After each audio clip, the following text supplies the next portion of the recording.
शेरबहादुरको आयु निर्धारण एमालेको हातमा छ। एमालेले चाहन्छ शेरबहादुर रहनुहुन्छ, एमालेले चाहँदैन शेरबहादुर जानुहुन्छ। माधव नेपाल मैले ठुलो लडाईँ जितेँ भन्नुभएको छ, युद्ध जितेँ भन्नुभएको छ। उहाँको व्याख्या के छ त उहाँ आफैले गर्नु होला।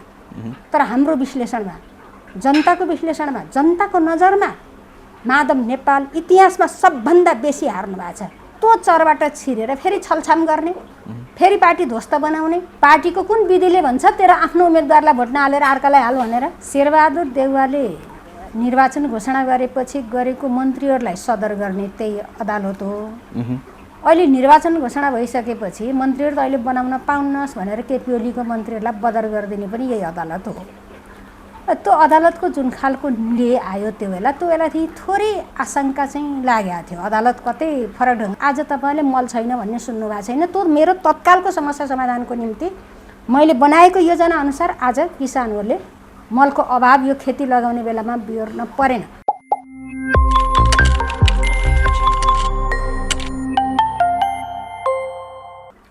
दर्शकवृन्द नमस्कार, इन्ट्रो नेपालको यो कार्यक्रममा यहाँलाई हार्दिक स्वागत छ। म नारायण कटरिया।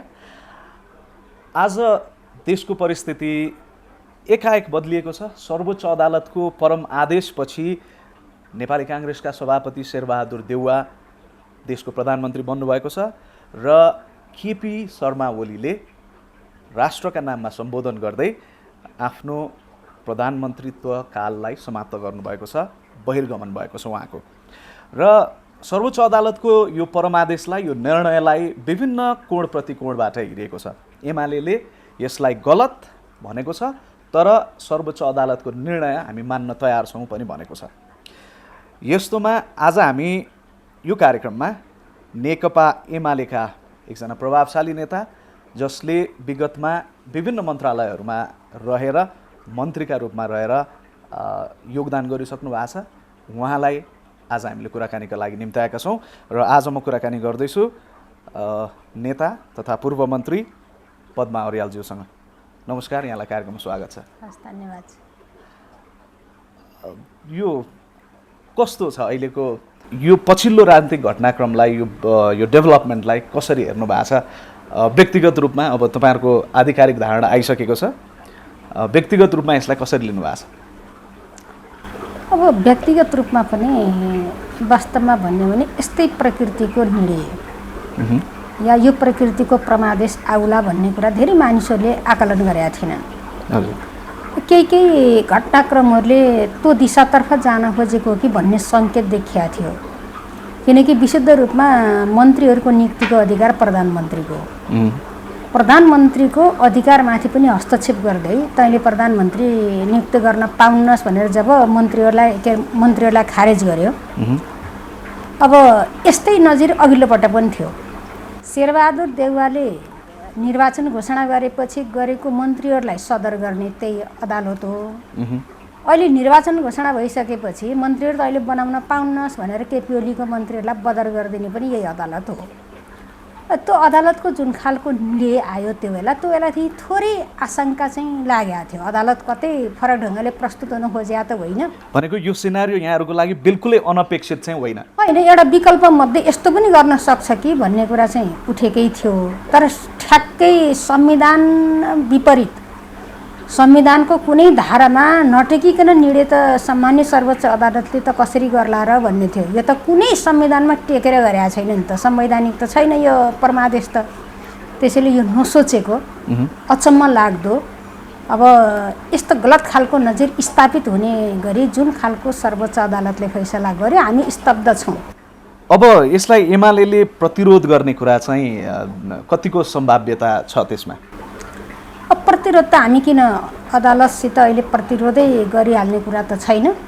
तर हाम्रो मत भनेको असंवैधानिक ढङ्गले संविधानको व्याख्या गर्ने, संविधानको रक्षक हुँ भन्ने, तर संविधानको कुनै धारामा पनि नटकिकन जुन खालको असंवैधानिक ढङ्गले संविधानलाई चिरहरण गर्ने, संविधानले त प्रष्ट भनेको छ नि प्रधानमन्त्रीका अधिकारहरूलाई, अनि यो भएन त्यो भएन भन्ने ढङ्गले जुन प्रश्न उठाउने गरी गयो, यो लोकतान्त्रिक व्यवस्थामा, दलीय व्यवस्थामा अनि दलविहीन हुने खालको जुन खालको निर्णय हो यो चाहिँ अनौठै खालको निर्णय हो। यहाँले यसो भन्दै गर्दा पनि अब सर्वोच्चको परमादेश आउने बित्तिकै एक किसिमको आन्दोलन युवा सङ्घले गरेछ र यसलाई निरन्तरता दिने भनेको छ र सँगसँगै पछिल्लो समय अब फेरि युथ फोर्सलाई पनि चाहिँ बिउताएर ल्याउने भन्ने घोषणा छ र आन्दोलन निरन्तर हुने भनिएको छ।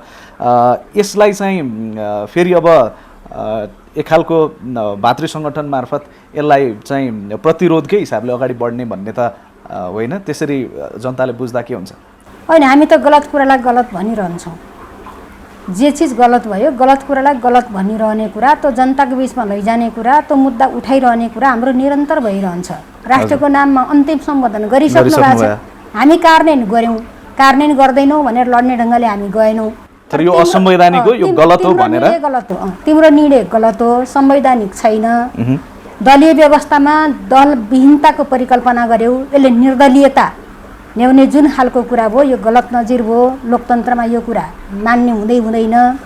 तिमी गलत ठाउँमा छौ, तर सम्मानित सर्वोच्च अदालतले गरेपछि हामी कार्यान्वयन गर्छौँ, गलत चिजलाई गलत भनिरहन्छौँ भन्ने नै हाम्रो कुरा हो। गलत कुरा त गलत हो भनेर जनता बिचमा जाने त हाम्रो राइटको कुरा हो, हामी त्यो चिज गरिरहन्छौँ। जहाँसम्म भातृ सङ्गठनका कुरा, युथ फोर्स बिउताउने कुरा हो, भातृ सङ्गठन पार्टीले निर्माण गर्ने कुरा हो। पार्टीका सामुदायिक हितको निम्ति निर्माण गरिने सङ्गठनहरूले आफ्ना गतिविधिहरू सञ्चालन गर्छन्। त्यसैले युथ फोर्स यससित जोडिरहन पर्ने जरुरी थिएन। विगतमा हाम्रो थियो, बिचमा टुट्यो, अब फेरि आवश्यकता हुँदा पार्टीले निर्माण गर्न अहिले आवश्यकता महसुस भएकै हो। आवश्यकता महसुस गर्दा पार्टीले निर्माण गर्न सक्छ। त्यसैले अदालतको फैसला छ, यसलाई जोडिरहन पर्ने जरुरी नै छैन। के सङ्गठन राख्ने, के सङ्गठन फाल्ने भन्ने कुरा त नितान्त पार्टीको कुरा हो। त्यो यो निरन्तर प्रक्रिया नै हो, निरन्तर प्रक्रिया हो। अब फेरि सम्बोधनमा जाँदै प्रधानमन्त्रीज्यूले भन्नुभएको छ कि सूर्य फेरि उदाउँछ भनेको तपाईँहरू तयार रहनुहोस्, फेरि एमालेको सरकार आउँछ भनेर इङ्गित गर्न खोज्नु भयो। त्यो त स्वाभाविक हो, किनभने आज सार्वभौम सत्ता सम्पन्न संसदमा त्यो संसदलाई प्रधानमन्त्री चुन्ने अधिकार दिएको भए सम्माननीय प्रधानमन्त्री केपी शर्मा ओलीको निरन्तरता हुन्थ्यो। आज पनि हामीसित ढकढक्याएर संसद सदस्यको बहुमत छ। जुन चिज हामीले पटक पटक भनेका छौँ त्यहीसँग डराएर, त्यही त्रासले नै संसदको अधिकार खोज्ने काम भयो। जतापाछे हात हाल्ने कुरा शोभनीय हुँदैन। सबै आफ्ना अधिकार क्षेत्रभित्र रहन पर्यो। अधिकार क्षेत्रलाई कुल्चेको छ, नागेको छ सर्वोच्च अदालतले। प्रधानमन्त्री बनाउने विश्वमा कहीँ छ? विश्वको इतिहासमा नेपालमा पहिलो पटक यस्तो घटना घट्यो। यो विश्वमै पहिलो अदालतबाट प्रधानमन्त्री घोषणा गर्ने भनेको पहिलो घटना हो। त्यो नेपालमा घटेको छ। त्यसैले त्यो प्रधानमन्त्री बनाउने त संसदले हो नि। हामीले संविधानमा त्यही लेख्या होइन। त्यसले संविधानको अधिकार खोसेको हो कि होइन सर्वोच्च अदालतले?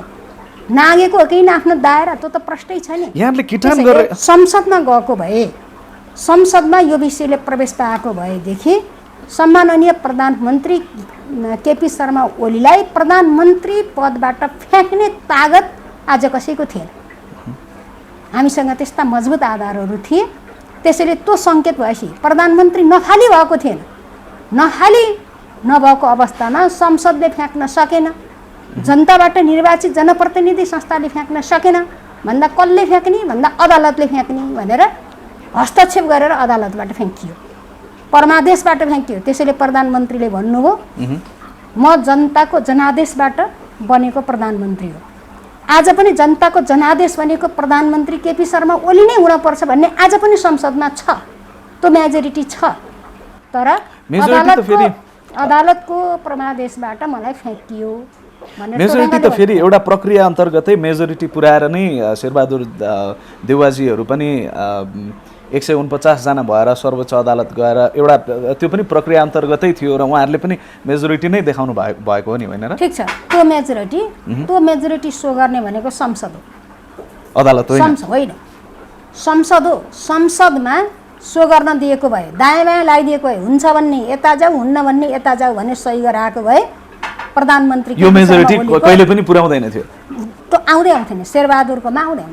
यस्तो पनि हुन्छ, चुनाव पनि हार्ने अनि प्रधानमन्त्री पनि हुने, चुनाव जित्ने चाहिँ नहुने, चुनाव हार्ने प्रधानमन्त्री हुने, यो पनि लोकतन्त्र हुन्छ। यो सन्दर्भमा प्रधानमन्त्रीज्यूले जाँदा जाँदै चाहिँ भन्नुभयो कि सूर्य उदाउँदैछ तयार हुनुहोस्, यसको तात्विक अर्थ छ। किन जनताले चाहेकै छ। यो त अब यो एकदम अनौठो ढङ्गले जनताले ल्याएको छ, के भयो होला भनेको छ। त्यसैले निर्वाचन आओस् फेरि आइन्छ। भनेपछि यो निर्वाचनसम्म चाहिँ चुनावसम्म चाहिँ जानुपर्छ। अब हामी चुनाव अथवा देश चुनावतर्फ लम्क्यो भन्ने नै बुझायो यहाँको।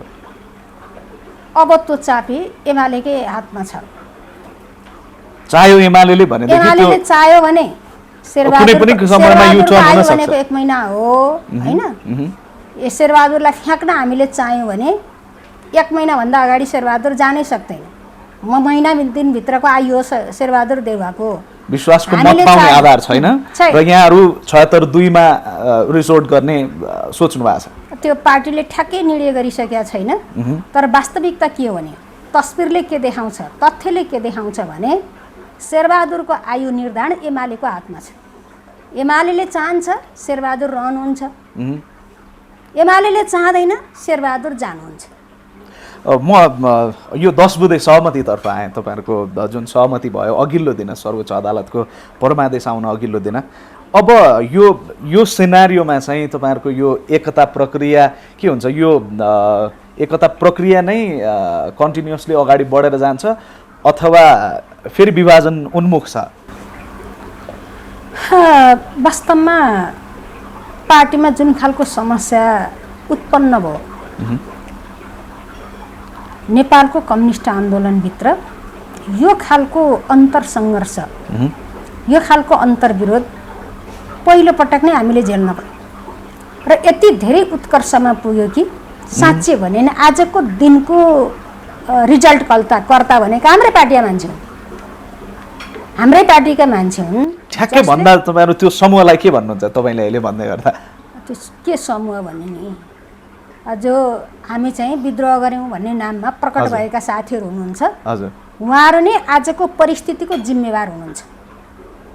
उहाँले विधिका कुरा गर्नुहुन्छ, विधानका कुरा गर्नुहुन्छ, कानुनका कुरा गर्नुहुन्छ, संविधानका कुरा गर्नुहुन्छ। अनि एउटै पार्टीमा आफ्नो पार्टीको अध्यक्ष केपी शर्मा ओली व्यक्ति हो, एमाले पार्टीको अध्यक्षको हैसियतमा संसदीय दलको नेता हुनुभयो। संसदीय दलको नेता नै प्रधानमन्त्रीको क्यान्डिडेट हुने खालको जे व्यवस्था छ हाम्रो दलको विधानमा, त्यो व्यवस्था अनुसार पार्टीले निर्णय गरेर उहाँ प्रधानमन्त्रीको क्यान्डिडेट हुनुभयो। संसदले बहुमत दियो, उहाँ निर्वाचित हुनुभयो। आफूले निर्वाचित गरेको आफ्नो पार्टीको अध्यक्ष, आफ्नो पार्टीको प्रधानमन्त्रीलाई यो खालको हरकत गरेर अनि अर्को पार्टीको मान्छे, विपक्षी दलको पार्टीको मान्छेलाई प्रधानमन्त्री बनाउने कुरा यसो सम्झौँ त। एउटा समर्थक, एउटा शुभचिन्तक, एउटा भोटर्स जसले उसलाई सूर्य चिन्हमा छत छाप लाएर जिताएको थियो, त्यो मान्छेको आजको मनोविज्ञान के भयो होला, उसले कसरी विश्लेषण गरे होला? हामीले जनताको ठाउँबाट, एउटा भोटर्सको ठाउँबाट, शुभेच्छुको ठाउँबाट हेर्दा पनि माधव नेपाल मैले ठुलो लडाइँ जितेँ भन्नुभएको छ, युद्ध जितेँ भन्नुभएको छ। उहाँको व्याख्या के छ त उहाँ आफैले गर्नु होला। तर हाम्रो विश्लेषणमा, जनताको विश्लेषणमा, जनताको नजरमा माधव नेपाल इतिहासमा सबभन्दा बेसी हार्नु भएको छ।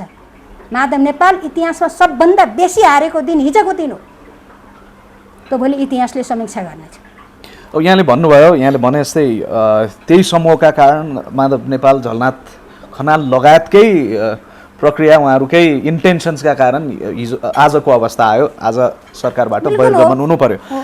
अब यति हुँदै आज पनि तपाईँले यसरी किटान गरेर भन्दै हुनुहुन्छ, तर फेरि यो एकताको पनि कुरा छ। यहाँसम्म आइपुग्दा पनि तपाईँहरू क्षमाशील, विनयशील भएको चाहिँ होइन, यो यसो गर्नुपर्छ एकता भनेर मात्रै हो। पार्टी क्षमाशील चाहिँ उहाँहरूप्रति भएको छैन। हामी एकताको निम्ति हिजोदेखि प्रयत्नरत छौँ। एकताको निम्ति 1 2 3 4 फ्लर क्रस क्षमादान, आफ्नो उम्मेदवारलाई भोट नदिएर होइन अर्का उम्मेदवारलाई भोट दिने। हेर्नुहोस् त, आफ्नो पार्टीको सूर्य चिन्ह छोडेर अर्का पार्टीको रुख चिन्हमा भोट हाल्ने के भएन। यी सबै कुरा क्षमादान केपी ओलीले के को निम्ति गरे? पार्टी एकताको निम्ति गरे, सुदृढ पार्टीको निम्ति, पार्टी एकताको निम्ति।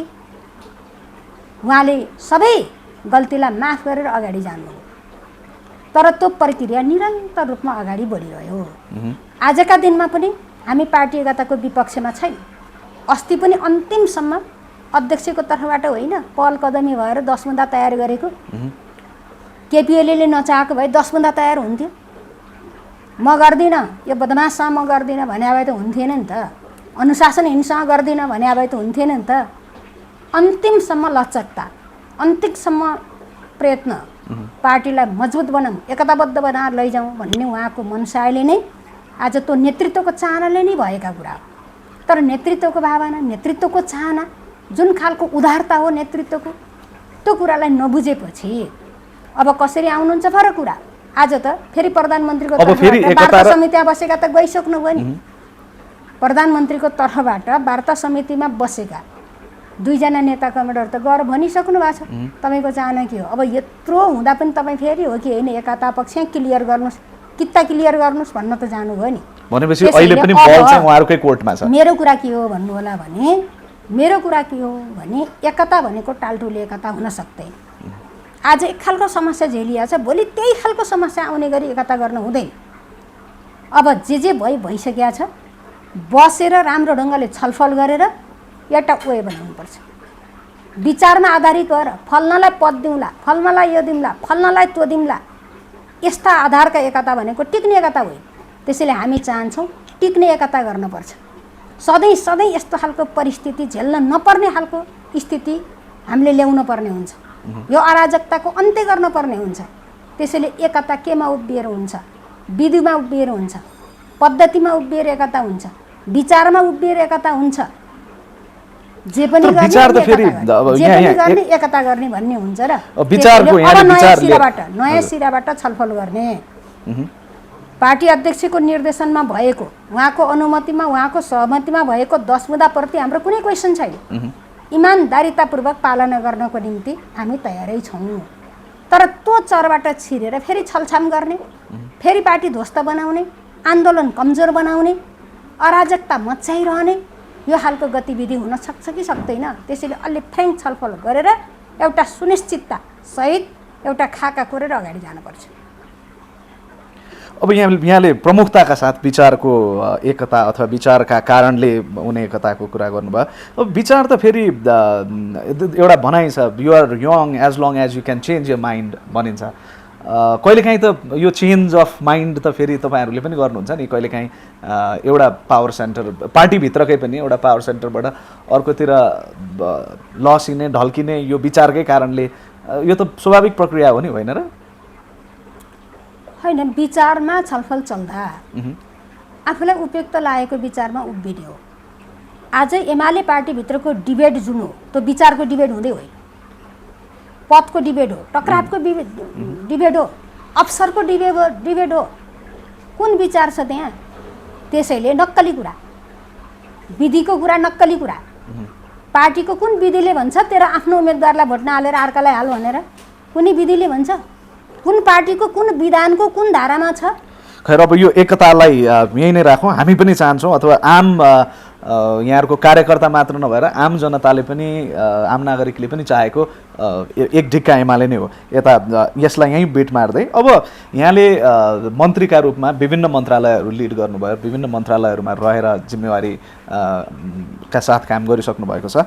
सर्वप्रथम यो कृषि मन्त्रालय यहाँले जिम्मेवारी पाउनुभयो र कृषि मन्त्रालयमा जाँदै गर्दा यहाँले केही कामहरू गर्नुभयो।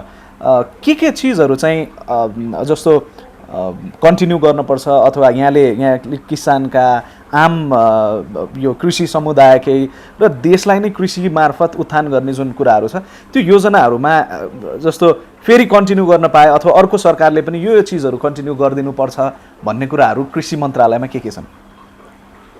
पहिलो नम्बरमा म छोटो समय 5 महिना 11 दिन म कृषि मन्त्रालयमा बसेँ।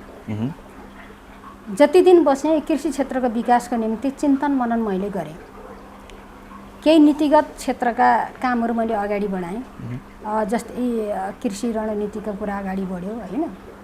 अनि त्यसका साथमा यो बिउ बिजन सम्बन्धीको अगाडि बढ्यो, प्राङ्गारिक मल सम्बन्धी अगाडि बढ्यो, अनि त्यसपछि दुध नीति अगाडि बढ्यो, यो अनुदान सम्बन्धी निर्देशिका अगाडि बढ्यो। अनुदान जथाभावी भए धेरै गुनासो आएको थियो, त्यसलाई व्यवस्थित गर्नको निम्ति गएर मैले केही नीतिगत रूपमा पनि गरेँ। अब कार्यक्रमिक रूपमा पनि मैले धेरै कामहरू गर्ने जमर्को गरेँ। उखु किसानहरूका जे समस्या थियो सदाको निम्ति समस्या समाधान गर्ने गरी अब दर्ता गर्ने, उखु किसानहरूको खाता खोल्ने, खातामै पैसा पठाइदिने, व्यापारी मार्फत जाँदाखेरि बिचौलिया मार्फत जाँदा किसानको हातमा पुगेन भने त्यसलाई व्यवस्थित गर्ने, त्यसको निम्ति अब अनुदानको प्रबन्ध गरिदिने, त्यो खालको समस्याको समाधान भयो।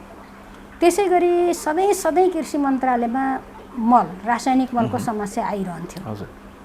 त्यो समस्या नआओस् भन्नको निम्ति यसलाई 3 ढङ्गले समाधान गर्ने गरी मैले अगाडि बढेँ। पहिलो नम्बरमा तत्कालको समस्या समाधानको निम्ति के गर्ने भने तत्कालको समस्या समाधानको निम्ति एउटा खाका बनाए, एउटा योजना बनाएर आज तपाईँले मल छैन भन्ने सुन्नुभएको छैन, त्यो मेरो तत्कालको समस्या समाधानको निम्ति मैले बनाएको योजना अनुसार आज किसानहरूले मलको अभाव यो खेती लगाउने बेलामा बिहोर्न परेन। मैले भनेको थिएँ पटक पटक खेती लगाउने समयसम्मको निम्ति रासायनिक मल सुनिश्चित गरेको छु भनेको थिएँ। अनि त्यसका साथमा मध्यकालको निम्ति भनेर मैले अब गोडमेलदेखि लिएर केही वर्षको निम्ति अब भारत सरकारसित G2G गर्ने, बहुवर्षीय G2G गर्ने भनेर मैले प्रक्रिया अगाडि बढाइरहेको थिएँ। अब त्यहाँ हटिसकेपछि त्यो प्रक्रिया कहाँ पुगेको छ मलाई थाहा छैन। म कहाँबाट भारत सरकारकोमा पुगिसकेको थियो, दर्ता गरिसकेको थियो। हामीले 7 वर्षको निम्ति कम्तीमा पनि मध्यकालीन समस्याको समाधान भनेर वार्षिक क्यालेन्डर दिने, क्यालेन्डरको आधारमा मल उपलब्ध गराउने भने इन्डियासँग G2G। त्यसै गरी अरू मुलुकसित पनि G2G गर्नको निम्ति मैले प्रक्रिया अगाडि बढाएर मध्यकालको समस्याको समाधानको निम्ति अगाडि बढाएको थिएँ। दीर्घकालको समस्याको समाधानको निम्ति हामीले के भन्यौँ भने मै गइसकेपछि नै हामीले एउटा स्टडी गऱ्यौँ।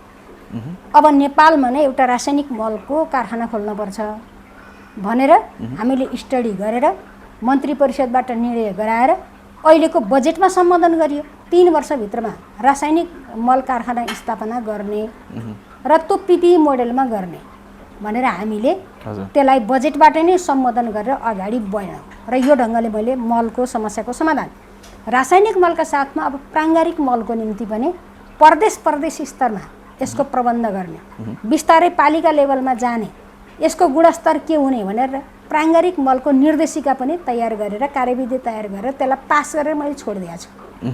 र हामीले यसलाई सँगसँगै लैजाने, रासायनिक मल र प्राङ्गारिक मललाई सँगसँगै लैजाने भन्ने ढङ्गले मैले यो मलको समस्याको समाधान गर्ने गरी अगाडि बढाएँ।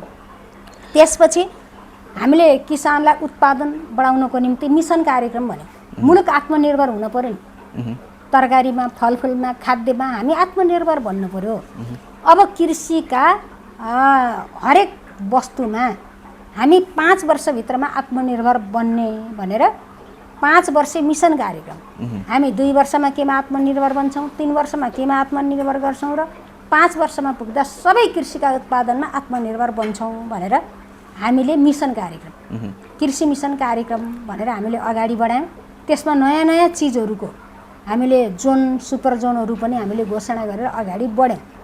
अब तपाईँले मन्त्रालय लिड गर्दाखेरि आएका कुराहरू हुन्। एउटा एकदम मन्त्रालयबाट बाहिर हुँदाखेरि पनि एउटा जिम्मेवार नेताको रूपमा यहाँले यो सबै कुरालाई फलोअप गर्नुहोस् भन्ने हाम्रो शुभेच्छा। र अब यहाँ अर्को मन्त्रालय आउनुभयो, भूमि व्यवस्था मन्त्रालय, भूमि व्यवस्था तथा गरिबी निवारण मन्त्रालय।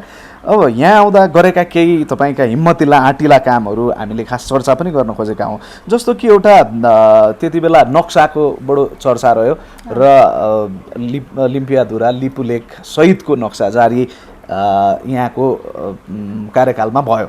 अब यो बिचमा तपाईँले फेस गर्नु परेका त्यो प्रोसेस चाहिँ कस्तो थियो, कति सकसपूर्ण थियो, कति प्रेसर थियो, किनभने बाहिर अनेक थरीका टिका टिप्पणी थिए, एक किसिमको आन्दोलन पनि थियो, यो प्रोसेस कस्तो थियो? यो निकै संवेदनशील विषय हो। तपाईँलाई मैले कसरी प्रवेश गरियो सबै कुरा अहिले बताएर पनि सम्भव हुँदैन, किनकि हामी एउटा समयको सीमाभित्रै छौँ। हजुर। तर विषय अत्यन्त संवेदनशील हो। यिनीहरू यो भित्र तयारी गर्दैछन् भनेर बाहिर एक्सपोज भएको भए त्यो रूपमा नक्सा प्रकाशित हुनै सक्थे। त्यो रूपमा नक्सा प्रकाशित हुनै सक्थ्यो। त्यसैले आफूले विश्वास गर्ने केही मान्छेहरू, सीमित मान्छेहरूलाई लिएर मैले छोटै समयमा त्यो नतिजा आउने गरी त्यो विषयमा काम गरेँ र चाल पनि मान्छेहरूले पाएनन्। मान्छेहरूले चालै नपाउने गरी गरियो। आफू तयारी भइसकेपछि यहाँले त्यति डेयरिङ, त्यति हिम्मतसँग यो काम गर्नुभयो, तर पछि फेरि प्रधानमन्त्रीज्यूले यो चाहिँ प्रिन्टिङमा चाहिँ फेरि बन्देज लगाइदिनु भयो। त्यसले तपाईँलाई पनि ठेस पुगेको होला? होइन, त्यो वाहियात कुरा हो। प्रधानमन्त्रीले नक्सा रोकेको हुँदैन, यो नचाहिने अफवाह फैलाइएको हो। किनभने नक्सा जारीसँगै प्रधानमन्त्रीको राष्ट्रियताप्रतिको के हो भावना भन्ने त प्रकट भयो नि। उहाँको एउटा नाकाबन्दीले, एउटा नक्सा जारीले प्रधानमन्त्री कतिको राष्ट्रवादी हो भन्ने कुरा त आयो नि। त्यो आइसकेपछि प्रतिस्पर्धीहरूलाई के लाग्यो भने अब प्रधानमन्त्री त फेरि स्थापित भयो भनेपछि उहाँलाई विवादित बनाउनको निम्ति गरिएको त्यो प्रचार हो। हेर्नुहोस्, जो मान्छेले आफैले आफ्नो नेतृत्वमा नक्सा प्रकाशित गर्ने भनेर प्रकाशित गर्न लगायो, जुन मान्छेले त्यो कुरा आफ्नै मन्त्री परिषदबाट निर्णय गरायो, जुन मान्छेले संसदमा लगेर अनि अनुसूचीमा परिवर्तन गराएर संविधानमा अङ्कित गरायो, अनि त्यो मान्छेले पाठ्यपुस्तक रोक्छ? रोक्दैन। त्यो क्लियर गर्नुपर्छ। भएको के हो भने नक्सा रोकेको होइन, नक्सासित जोडिएर त्यो पाठ्यपुस्तकमा जे कुरा उल्लेख गरियो, जे तथ्य राखियो त्यो आधिकारिक तथ्य भएन। जे इतिहास लेखियो त्यो इतिहास केही सच्याउन पर्ने देखियो, त्रुटिपूर्ण भयो। आधिकारिक दस्तावेज, सरकारको आधिकारिक दस्तावेजमा त्रुटिपूर्ण कुरा त जान भएन नि। त्यसैले ती त्रुटिपूर्ण कुरालाई सच्याएर आधिकारिक तथ्यहरू हालौँ, आधिकारिक हिस्ट्रीहरू राखौँ भनेर केही समयलाई रोकेका कुरा हो। अनि प्रधानमन्त्रीले जम्मै रोक्यो भने नचाहिने हल्ला गरेका कुरा हो। अब अर्को चाहिँ बालुवाटारको व्यक्तिको नाममा रहेको जग्गा, अब अझ प्रिसाइजली भन्नुपर्दा त यहाँहरूकै पार्टीको तत्कालीन महासचिवको नाममा रहेको जग्गा समेत सरकारको नाममा फिर्ता गर्ने काम भयो। अब यो काम कति आम नागरिकले त यो साँच्चीकै डेयरिङ काम, यहाँको हिम्मतको काम भनेर सराहना गरेकै छन्। त्यो बेलाको तपाईँको अप्ठ्यारो अलिकति बताइदिनुहोस् न। के अप्ठ्यारै थिएन, हामी आफ्नो मिसनमा क्लियर थियौँ। मैले जतिखेर सरकारी सार्वजनिक जग्गा जुन अतिक्रमण भएका थिए त्यसलाई फिर्ता गर्ने जुन अभियान मैले चलाएँ, मलाई कसैले चला भनेर बाध्य बनाएर चलाएको होइन नि। म आफैले महसुस गरेर, आवश्यकता देखेर, राज्यको सम्पत्ति संरक्षण गर्न पर्छ भनेर ठानेर राज्यको सम्पत्ति दोहन गर्नेहरूलाई खबरदारी गर्दै मैले आँखामा पट्टी बाँधेर निक्लिएको कुरा हो। त्यो अभियानमा खटिरहँदा मेरो पार्टीको मान्छे को पर्छ, मेरो चिनजानेको साथी को रहन्छ, होइन? मैले त्यो हेर्ने कुरै भएन। त्यसैले त्यो ढङ्गले मात्रै खिच्न सकियो, नत्र कसको भनेर 3 पुस्ते 4 पुस्ते विवरण खोज्न थाले भए सायद जमिन खोज्न सकिन्थेन। आँखामा पट्टी बाँधेरै सुशासनको अभियानलाई सफल बनाउन मैले अगाडि बढेर सार्थक परिणाम पनि मैले निकालेको छु, त्यसमा गर्व गरेको छु। जहाँसम्म बालुवाटारको कुरा हो, बालुवाटारको कुरा अब धेरै चर्चा भएको छ, म धेरै गर्दिनँ। अब तत्कालीन पार्टीका महासचिव वर्तमानका अर्थमन्त्रीसित जोडेर तपाईँले जे कुरा उठाउनु हो, अब उहाँको जे विवरण छ त्यो विवरणले उहाँ कसैसँग किन्नु भएको छ, किन्दाखेरि फस्नुभयो भन्ने देखिन्छ। अब यहाँले प्रमुखताका साथ अगाडि सार्नु भएको यो डिजिटल म्यापिङ अगाडि सार्नु भएको र एउटा ऐतिहासिक काम पनि भएको डिजिटल म्यापिङ र यो मालपोतको क्षेत्रमा हुने एक किसिमको झन्झटिलो प्रक्रियालाई सहज गर्नलाई जुन काम गर्नुभयो, यो सन्तोषजनक ढङ्गले अगाडि बढिरहेको भेट्नु भएको छ के छ? यो काम साह्रै राम्रो। तपाईँ सम्पन्न भएका मालपोत कार्यालयहरू हेर्नुहोस्, यस्तो नमुना बनाएका छन् क्या। धेरैले देखासिकी गर्ने खालको बनाएको छ, धेरै राम्रो भएको छ। हेर्नु, 1 महिना 1 दिन 2 दिन बासै बसेर गर्ने कामहरू अहिले 45 मिनटभित्र काम भएको छन्। जहाँ यो सिस्टम पूर्ण रूपमा लागू भएको छ। अब सबै ठाउँमा गर्न सकिएन। सबै ठाउँमा गर्न किन सकिएन भने कतिपय ठाउँमा अब बिजुलीको समस्या भयो, होइन? अब कतिपय ठाउँमा सम्बन्धित कर्मचारी जो त्यहाँ खटिन्छ उसको तत्परताको समस्या भयो, ऊ आफै पनि तत्पर हुनु पर्यो नि। हजुर। अब भौतिक संरचना पनि बाधक बने। हिजो एक खालको स्थिति बनाएका संरचनाहरू, भाडामा दिएका घरहरू आज हाम्रा जुन प्रविधि प्रयोग गर्नको निम्ति अनुकूल बनेनन्, उपयोगी भएनन्, यी पनि प्रतिकूल बने। अब त्यसलाई सबैलाई मिलाउँदै हामी अब स्क्यानिङको काम सक्ने र जाने भन्दा स्क्यानिङ गर्न फेरि टेन्डर प्रक्रियामा जाने। टेन्डर प्रक्रियामा जाँदा देख्नु भएको छ हाम्रो खरिदै है, त्यो कति लिङ्गरिङ हुन्छ। त्यसले गर्दा अलिकति ढिलो भयो। म त चाहन्थेँ 2 वर्षभित्रमा यो सब क्लियर गर्ने भन्ने अभियानका साथ म लाग्या हो। ठ्याक्कै 2 वर्षमा अलिकति सकिया थिएन, निस्कियो। तर जहाँ प्रयोग भएको छ राम्रो छ।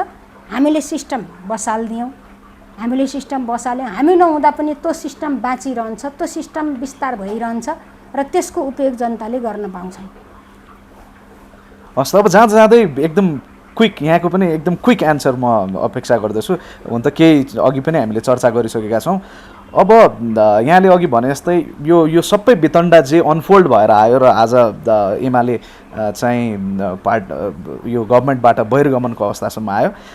अब एकदम क्विकली भनिदिनु होला, यसको लागि अब माधव कुमार समूहलाई, झलनाथ खनाल समूहलाई अगाडि पार्टीले कारबाही गरेर अगाडि बढ्छ?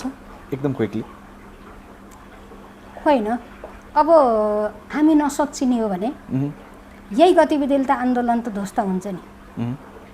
आफ्नो खुट्टामा आफै बन्चेर हान्नु भएको छ। जति बहादुरी भने पनि यो घटनाक्रमले अब उहाँको उचाइ व्यक्तिगत रूपमा पनि बढेको छैन। आन्दोलनको हिसाबले त कार्यकर्तालाई निराश बनाएर, जनतालाई निराश बनाएर एउटा स्पिडमा गएको विकास र समृद्धिको यात्रालाई रोकेर के फाइदा हुन्छ?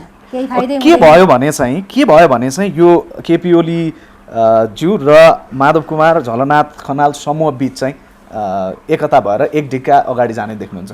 नयाँ ढङ्गले सोच्नुपर्छ, नयाँ ढङ्गले सोच्नुपर्छ। जे कमजोरी हो नि, कमजोरी भयो भन्ने कुरालाई एकदम हार्दिकताका साथ मनैदेखि यसलाई स्वीकार गर्नुपर्छ। अगाडि मैले बताए जस्तै अब हामी यो ढङ्गले जान्छौँ है भनेर, अब हामी यो ढङ्गले जान्छौँ भन्ने एउटा भरपर्दो विश्वासिलो एउटा खाका बनाएर जानुपर्छ। व्यक्तिगत रूपमा यहाँलाई चाहिँ यो समूह, किनभने अघि पनि तपाईँले एकदमै किटान गरेर भन्नुभयो, सबै कतिपय अथवा आजको यो रिजल्टको लागि उहाँहरू जिम्मेवार हुनुहुन्छ। व्यक्तिगत रूपमा यहाँलाई के लाग्छ, यो समूहले अब फेरि फुट रोज्ला कि एकता रोज्ला? मलाई त केही साथीहरू पोजिटिभली आइरहनु भएको छ होइन, केही साथीहरू पोजिटिभली आइरहनु भएको छ। समस्या मूल नेतृत्वमा छ, समस्या मूल नेतृत्वको हो। अरू साथीहरू त्यति विश्वास गर्न लायक छैन, त्यो पनि नभनौँ। अब यो त 2-4 दिनमै आइहाल्छ। हामीले त मिलोस् काम नै गरिरहेछौँ नि। हाम्रो चाहनै त्यही हो नि। को कार्यकर्ताले नमिलेको देख्न खोजिएको छ र कसै पनि छैन नि। त्यसैले जुन मूल नेतृत्वको समस्या, त्यो समस्या कसरी समाधान हुन्छ भन्ने प्रश्न हो। अरू त धेरै साथीहरू पोजिटिभली प्रस्तुत भइरहनु भएको छ। आजको प्रधानमन्त्रीको सम्बोधनमा खोपलाई बडो प्रमुखताका साथ उठाइएको छ। यसलाई चाहिँ आम नागरिकले, मिडियाले पनि यो अलिक बढी खोपको राजनीति भयो, भोटलाई लिएर, खोपलाई लिएर भोटको राजनीति भयो भनेर बुझ्यो भने? त्यो बुझ्न पर्ने जरुरी नै छैन। गलत कुरो किन बुझ्न पर्यो? खोप त हामीले उत्पादन त गर्दैनौँ नि, हामीले उत्पादन गर्दैनौँ। अरू धेरै मुलुकहरूले नि गर्दैनन्, थोरै मुलुकले उत्पादन गर्छन्। त्यसैले त्यो चिज भनेको दुर्लभ चिज हो क्या। थोरै ठाउँमा पाइने चाहिँ त दुर्लभ चिज हो। हामीले धेरै मेहनतका साथ, धेरै दुःख कष्टका साथ हामीलाई पुग्ने जति खोपहरूको प्रबन्ध गऱ्यौँ। अब त्यो कार्यान्वयन गर्ने बेलामा छ्याप्ती गाउँमा खोप लाउने बेलामा त हामी हुन्नौँ नि। त्यो प्रक्रिया अगाडि बढाएर ल्याउन हामीलाई 2 महिना लाग्यो। यहाँहरू सबैलाई यो चिन्ता पनि छ कि 2 महिना लाग्यो। यति धेरै रफ्तारमा काम गर्दा हामीले त मङ्सिरको चुनावलाई हेर्दा पनि चुनाव अगाडि सब जनतालाई खोप दिएर सक्ने त पटक पटक भनेका छौँ। त्यही हिसाब किताबका साथ हामीले ल्यायौँ। अब भोलिदेखि जान्छ। भोलि त प्रधानमन्त्री त हुनुहुन्न नि, अरू मन्त्रीहरू त हुनुहुन्न नि। अनि त्यसपछि त्यसले ल्याएन हामीले ल्यायो भन्ने कुरा नहोस् भनेर क्लियर गरेका कुरा हो। त्यसैले भोटको राजनीति होइन, हाम्रो कर्तव्य हो। जनतालाई खोप दिनु हाम्रो कर्तव्य थियो। त्यो कर्तव्यलाई पुरा गर्नको निम्ति, त्यो दायित्व, त्यो जिम्मेवारी निर्वाह गर्नको निम्ति हामीले दुःखका साथ खोप ल्यायौँ, आयात गऱ्यौँ। अब जनताको बिचमा लाउने बेलामा हामी छैनौँ। नभएपछि हामीले ल्यायौँ, तपाईँहरूको घर आउँछ है भनेर थाहा दिएको हो। हुन त अघि पनि यहाँले भनिसक्नु भएको छ कि अबको चाबी अथवा शेरबहादुर देउवालाई कतिन्जेल बालहटारमा राख्ने भन्ने चाबी हामीसँग छ भनेर भन्नुभयो। के 1 महिनापछि अब फेरि एमालेकै सरकार सम्भव छ? अब संस्थागत निर्णय भइसकेका छैन। हामी फेरि बिचमा जाउँ भन्दा जान सकिन्छ। गर्यो निर्णय भने त्यो त्यो जाने कि नजाने त्यति असम्भव कुरा छैन। होइन, जाने कि नजाने पार्टीमा छलफल चल्दैछ होइन। पार्टीमा छलफलै नचलेको विषयमा अहिले मैले ठ्याक्कै भन्न सक्दिनँ, तर जान सक्ने आधारहरू छन्। त्यसको आधारमा हामीले टेकेर बस्ने कि नबस्ने, किन अब हामी त तल यति धेरै सङ्गठनहरू ध्वस्त भइसकेका छन्। हाम्रो मान्यता त अब हामी सङ्गठन बनाउन लाग्नुपर्छ, सङ्घर्ष पनि गर्ने, सरकारको गलत कामको खबरदारी गर्ने, अहिले जे अदालतबाट गलत प्रचार भएको छ त्यो जनता कहाँ पुर्याउने, पार्टीको सङ्गठन बनाउने। त्यसैले सङ्गठन र सङ्घर्ष अबको हाम्रो भूमिका सङ्गठन र सङ्घर्षमा केन्द्रित गर्नुपर्छ भन्ने मलाई व्यक्तिगत रूपमा लागेको छ। हस्, यो यहाँले इन्फो नेपाललाई समय दिनुभयो, समय र कुराकानीको लागि यहाँलाई धेरै धेरै धन्यवाद। हजुरलाई पनि धेरै धेरै धन्यवाद।